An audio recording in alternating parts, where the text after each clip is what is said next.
حضرت علی بیٹھے تھے، حضرت ابو بکر صدیق آ گئے تو دیکھ کے مسکرانے لگے. تو مولا علی شیر خدا کہنے لگے ابو بکر ہنستے کیوں ہو؟ کہا حضور نے فرمایا تھا قیامت کے دن علی جنت کی ٹکٹیں تقسیم کرے گا. کہنے لگے لگتا ہے حضور نے تمہیں پوری بات نہیں بتائی. تو ابو بکر کہنے لگے پوری بات کیا ہے؟ فرمانے لگے مجھے نبی پاک نے کہا تھا علی جنت کی ٹکٹ اس کو دینا جو ابو بکر سے محبت کرے گا. اس کو ٹکٹ دینی ہے جو ابو بکر صدیق سے محبت کرے، اس کو ٹکٹ دینا جنت کی. ان لوگوں کا پیار، ان کی وفا. اور پھر عجیب لوگ چکر ہے، لوگ کہتے ہیں حضرت علی کے حق پہ قبضہ ہو گیا. علی کو اتنا کمزور نہ سمجھو، شیر خدا کو اتنا. اگر حسین ابن علی نہیں قبضہ کرنے دیتے یزید جیسے ظالم کو، تو علی المرتضیٰ شیر خدا کے سامنے کو ٹک سکتا ہے؟ حضرت علی شیر خدا مشیر رہے جناب صدیق اکبر کے، وفادار رہے حضرت فاروق اعظم کے، اور پھر حضرت علی رضی اللہ تعالیٰ عنہ محافظ رہے حضرت عثمان غنی کے.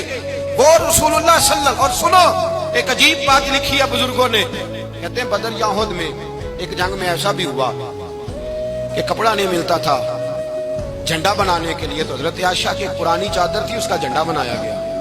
تو جھنڈا سب سے پہلے مولا علی شیر خدا نے اٹھایا. حضرت عائشہ صدیقہ کے ساتھ پیار مولا علی شیر خدا رضی اللہ تعالیٰ.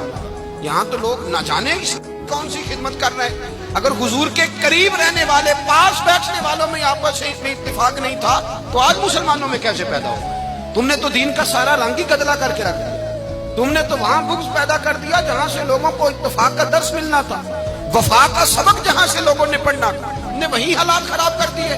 مولا کائنات شیر خدا کرم اللہ تعالیٰ وجہ الکریم صحابہ کے مجمع میں بیٹھے تھے، یاروں کے بیچ بات ہو رہی تھی. اب حضرت علی کی تعلیم سن لیں.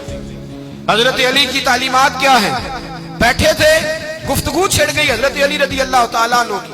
ہر آدمی نے کہا مجھے فلاں چیز پسند ہے، فلاں چیز پسند ہے، فلاں چیز. تو پوچھا علی آپ کو کیا پسند ہے؟